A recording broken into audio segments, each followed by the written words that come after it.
what I'm about to show you is so important, I broke them down into 5 laws, all right? So a little side note, not one law alone is gonna double your webinar profits. Each law is probably gonna increase your overall profits by 20%. When you apply the 20% increase to all 5 laws, that's how you double your profits, all right? So here are the 5 laws that I'm gonna teach you. Law number 1 is the law of maximum registrations. Law number 2, the law of the maximum show rate.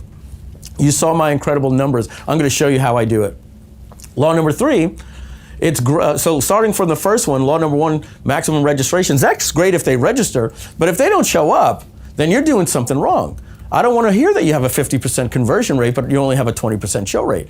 I want you to have a 50% show rate like I do, all right? Then the law of the maximum stick rate. When people show up on your webinar, your slides need to be engaging. You need to be exciting. You need to be training. You need to have a reason for people to stick around. If people get on and you're sitting there for 7 minutes talking to your host, I met Mike back in, I think, in 2006, and nobody cares about that stuff. So you've got to engage quickly or they bounce out, all right? Next is the law of maximum high converting offers. If you can get people to show to your webinar and stay on the webinar, and then they come to see your presentation and they're not interested, then you're not going to make as much money as you really want. And then finally, the law of the echo, how to increase profits with encores. I put replays there, but I really want this to be encores. All right, so it's the way I see people doing replays now. We are going to be revolutionizing the way webinars are done. If you're taking note here today, you're going to love it. Okay, so let's break down these laws. Let's start with law number 1. All right, so the first thing for the law of maximum registrations is on your registration page, you need to solve one problem with a big, bold promise.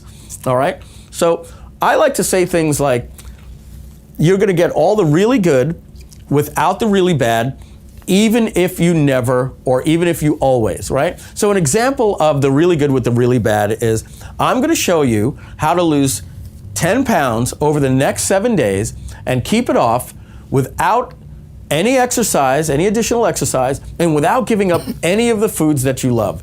Even if you failed at every other diet that you've tried before, because this is not a diet, right? I'm just making a big promise. That's all that I'm doing. I think many times when we look at our webinar slides, we try to get every single one of our bullet points into one headline, and we get very bland headlines like, finally, you could have the life that you achieve. Attend this webinar. It's bland. Find out what your big promise is. Yes, you'll be teaching a lot more things, right? I couldn't summarize everything here. I had to figure out what is the pain of my market, and that was the headline that I used, and I'm going to show you that in a couple of slides that we use for this webinar.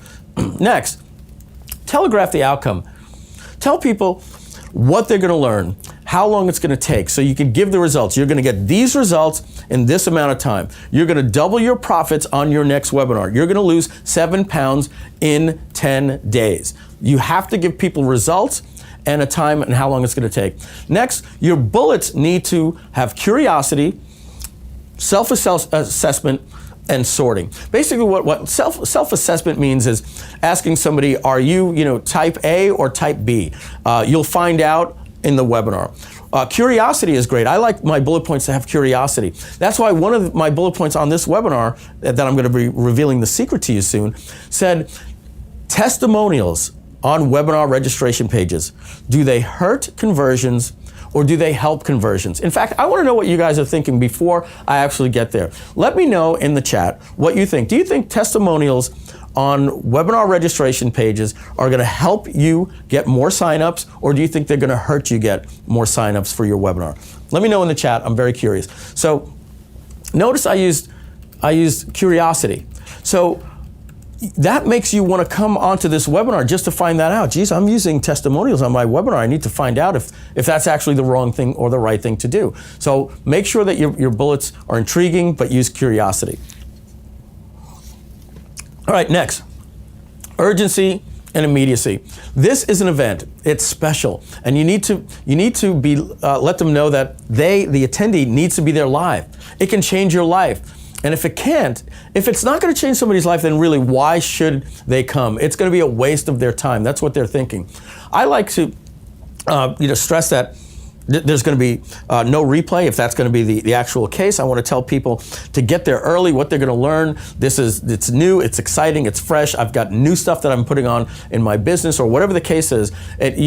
I see a lot of registration pages that aren't selling the fact that this is an event and you need to show live. And the more bland it is, not only the low conversions you're going to have on the registration page, but the low rates you're going to have with people signing up. Here's a cool conversion tip for you. Use a topic specific bio of the host. So, Mike, what did people say? What were you seeing? Testimonials, did they work or not work? What was your consensus in the percentages there? In terms of the answer is help. Wow. Tons and tons of those, yeah. Guys, I'm so glad you're here today. Testimonials on your webinar registration pages actually hurt and depress conversions.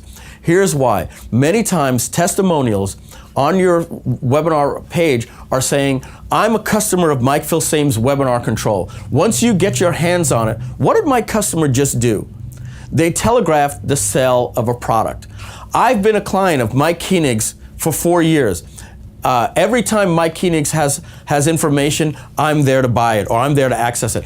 Testimonials we've tested actually can hurt the conversions. What makes conversions increase is a topic-specific bio. So you want to write a bio about the host because the traffic is coming in either from Facebook or JV partners that don't know the host.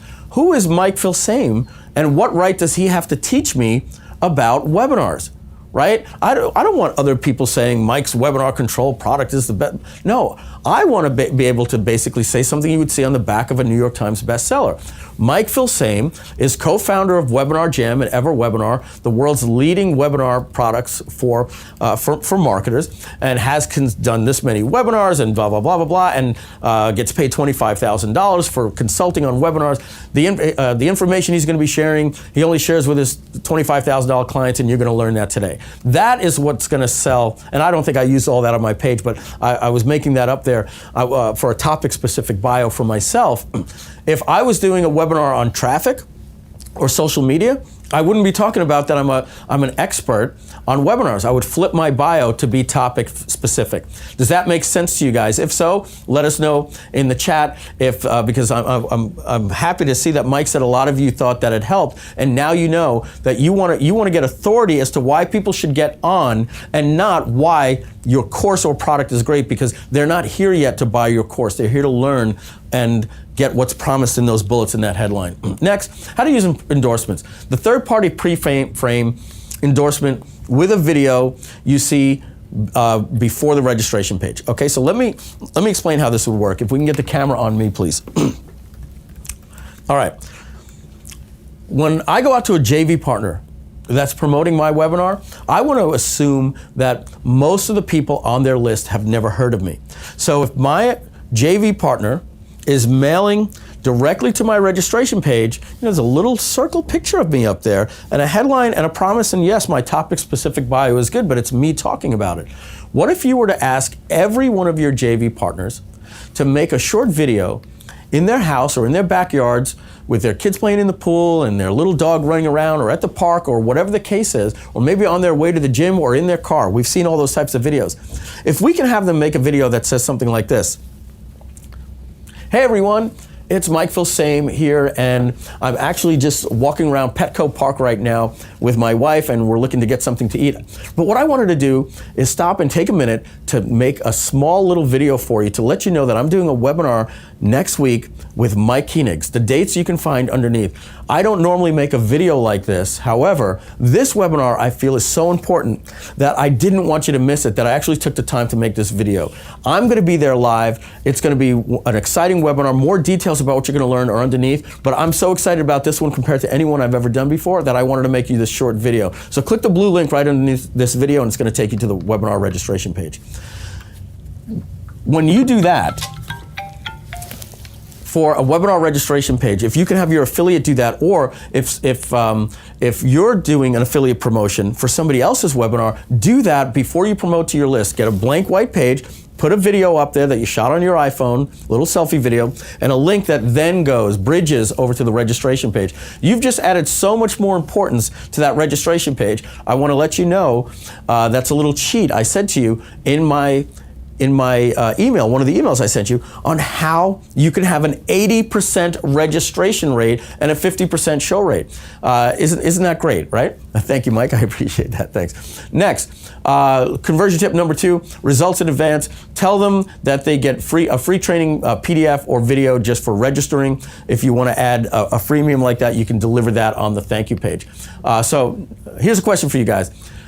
Do you think just one of these tips can increase your registration rate by 20%?